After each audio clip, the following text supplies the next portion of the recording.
Today I'm installing the electric fence around the pasture for the pigs and the goats, so stay tuned.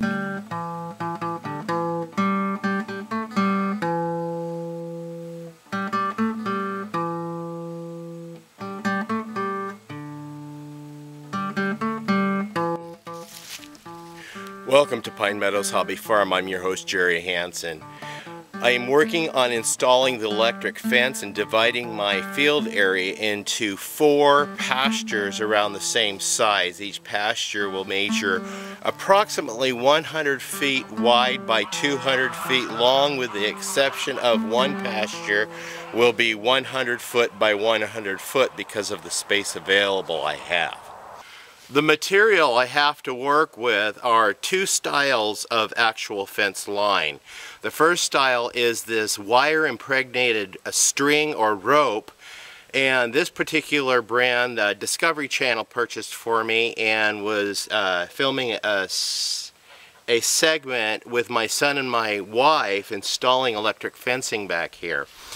So the other style is I have this rolls of electric wire, and primarily that's what I had when I had my goat pens and pastures over at Acorn Acres, as I use this wire. So this project is utilizing both the white wire or wire impregnated rope across the bottom, and then 4 strands of my wire up across the top. So I will have 5 strands which have been successful for me in maintaining and containing the goats.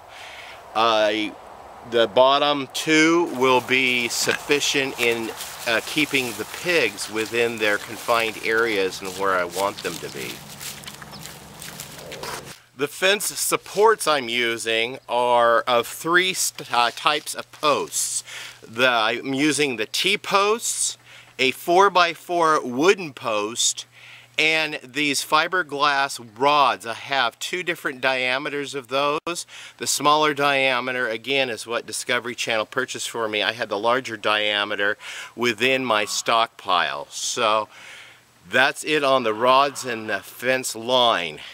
Next, I want to talk about the insulators that I'll be using. I'm using several forms of insulators.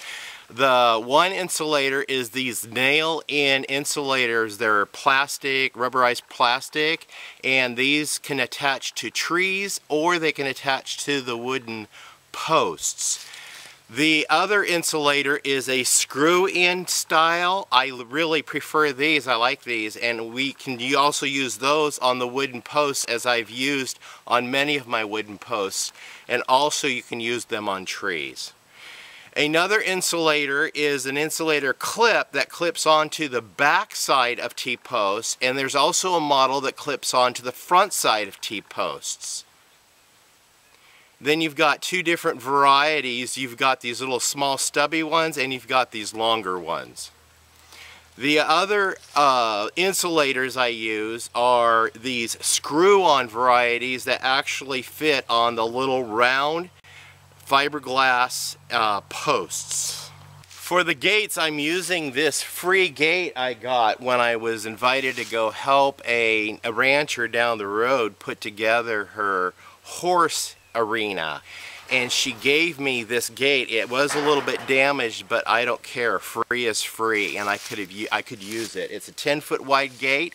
I selected this position, which is directly right in the middle of my cross fence line of the width of my property. That way I have easy access both sides of the pastures, and it also allows me to get a vehicle through there and service this area down here. There's another type of gate. I purchased 5 of these insulator handles that attach to the wire, and you can just make like a gate and attach the wires. They stay hot, so you can safely grab them without being electrocuted. Once all the 4x4 posts are cemented in place and the insulators are in, the wire is on, and all my T-posts and fiberglass poles are all in place, we then select a fence charger to be able to accommodate this fence. Now to electrify the fence, I have three options here on the homestead. The first option is this little red snapper unit. It runs on 110. It's only rated for 1 mile, indoor use only. So if I use it, which I probably won't right now, is I'll install it inside of the well house and run an insulated wire from the fence lead down to the fence and electrify the fence. But I have a feeling I have a heck of a lot more than 1 mile. That's why I have these other two solar powered solar fence energizers. I have this S10 model. This is over here by the paddock. That is good for 15 acres or 3 miles. I have 7,000 feet worth of wire total. So for that I have this bigger unit that I've had for some years. We use this on the goat paddock and pasture over at Acorn Acres.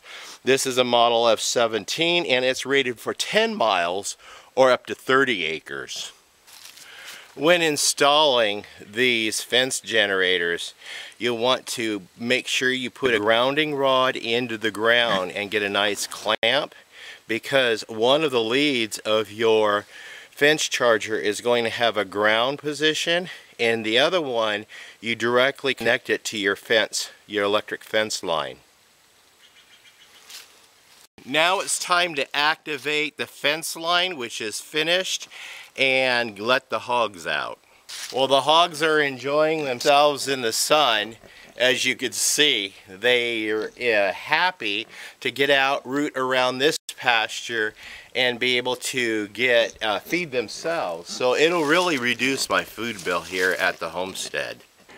I also have this field fencing here that I installed around the whole perimeter of my farm, and that way it keeps other larger creatures out for the most part, and also keeps my livestock in for the most part. I've put in some this fencing here. I've had about a 90-foot roll. I'm about 10 feet short, so I'm going to run down and get some more. But I was able to glean this from an estate cleanup, and I'm putting it around my chicken area, mainly poultry fencing, because I do want to add turkeys. That'll be another video. Well, that concludes this episode on building an electric fence line for retaining my hogs and goats. I'm your host, Jerry Hansen, here at Pine Meadows Hobby Farm.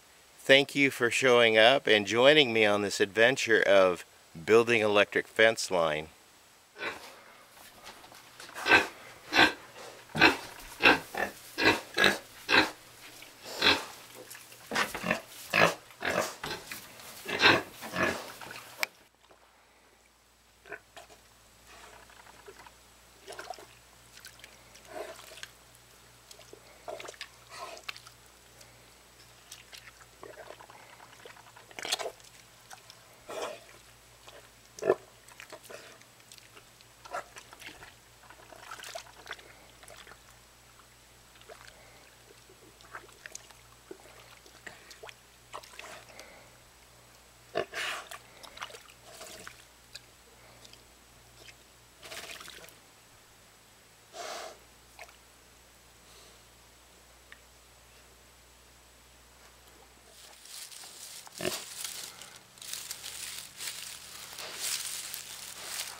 Obviously, the electric fence does not faze the geese or the chickens.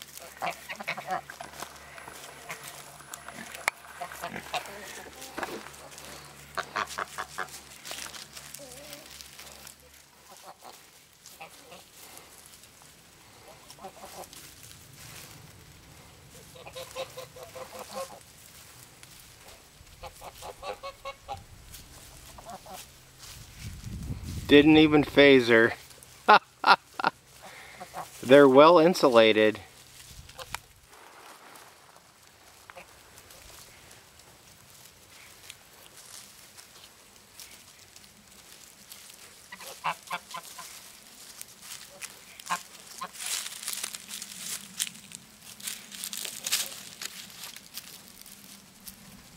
Now that's an interesting observation. This hot wired fence did not even faze the chickens or the geese as they went through the fence.